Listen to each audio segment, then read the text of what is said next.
और हमारा आज का विषय है रामानुज द्वारा माया का खंडन। शंकराचार्य की अद्वैत वेदांत में माया या अविद्या की जो व्याख्या की गई है उसका आचार्य रामानुज ने प्रबल खंडन किया है।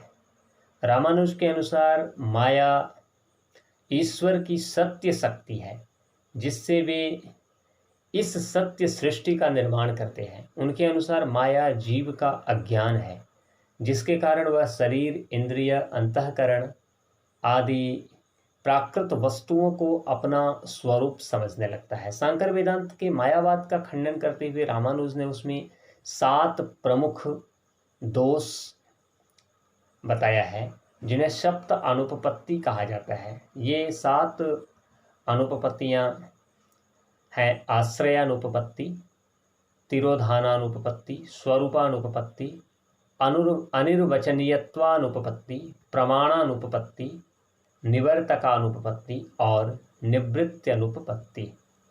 इन 7 अनुपपत्तियों की विवेचना हम बहुत संक्षिप्त में यहाँ करेंगे। पहली अनुपपत्ति है आश्रयानुपपत्ति। माया प्रश्न है, माया का आश्रय क्या है? ब्रह्म को रामानुज जी प्रश्न उठाते हैं और पूछते हैं कि माया का आश्रय क्या है। माया को ब्रह्माश्रित मानने पर माया और ब्रह्म ये 2 तत्व हो जाएंगे जिससे अद्वैत की क्षति होगी।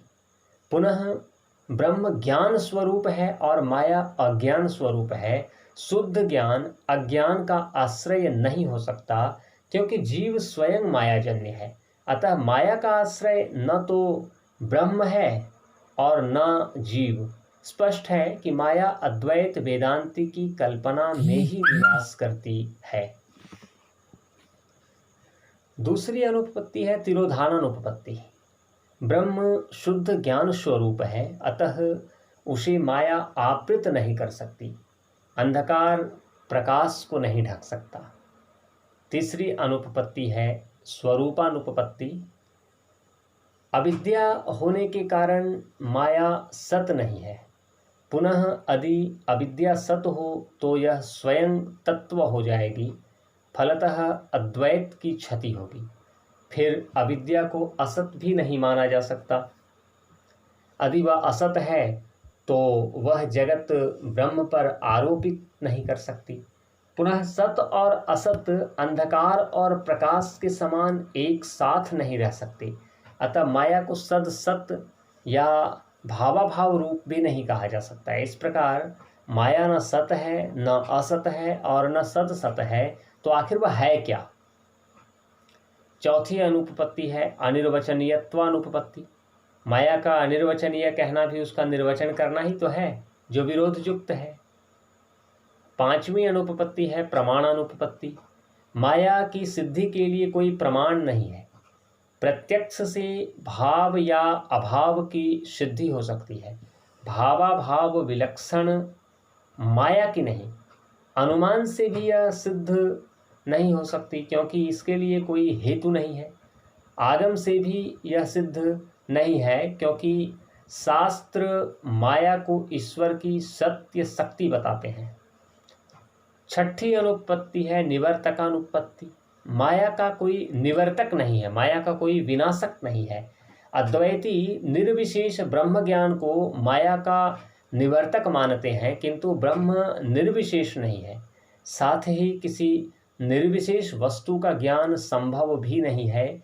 ज्ञान सविशेष वस्तु का ही होता है। अतः निर्विशेष ब्रह्म ज्ञान के अभाव में अविद्या के निवर्तक का भी अभाव है। और 7वीं अनुपपत्ति है निवृत्ति अनुपपत्ति।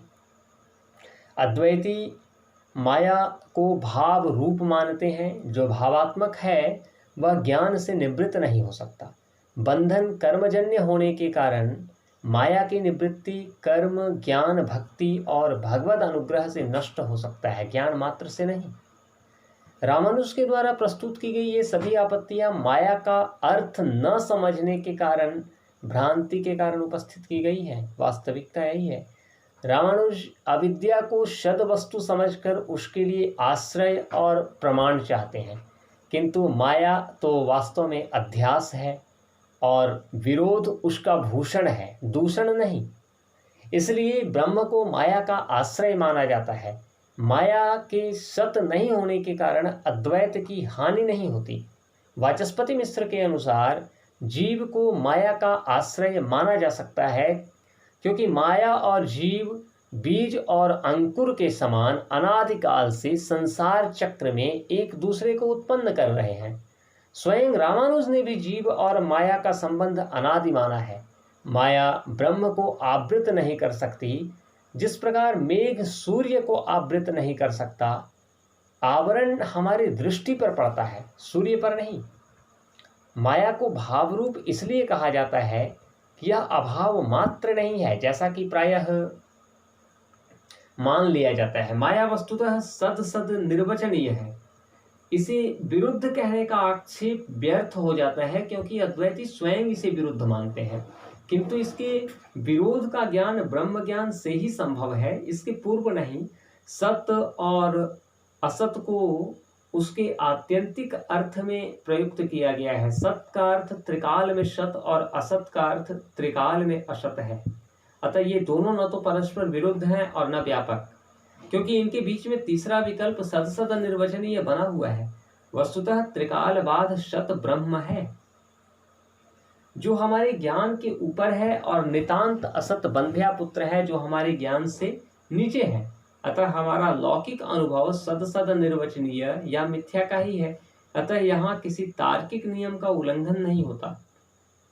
अविरोध नियम मान्य है, क्योंकि जो विरुद्ध है उसे मिथ्या कहा जाता है। मध्यम परिहार नियम का उल्लंघन भी यहाँ नहीं होता, क्योंकि सत और असत के विकल्प व्यापक नहीं होने के कारण तृतीय विकल्प मध्यम विकल्प सद असद निर्वचनीय उपस्थित है, जिसका परिहार न होने के कारण यहाँ मध्यम परिहार नियम लागू ही नहीं होता। फिर अविद्या अध्यास है, अतः अधिष्ठान का ज्ञान उसका निवर्तक है। रज्जु का ज्ञान ही सर्प के भ्रम का निवर्तक है। भ्रमनाश का अन्य कोई उपाय नहीं है, और अधिष्ठान के ज्ञान से अध्यस्त की तुरंत निवृत्ति होती है। ब्रह्म ज्ञान होते ही माया की निवृत्ति हो जाती है। यही मोक्ष है, यही ब्रह्म भाव है। अहम ब्रह्मास्मि का ज्ञान हो जाना है।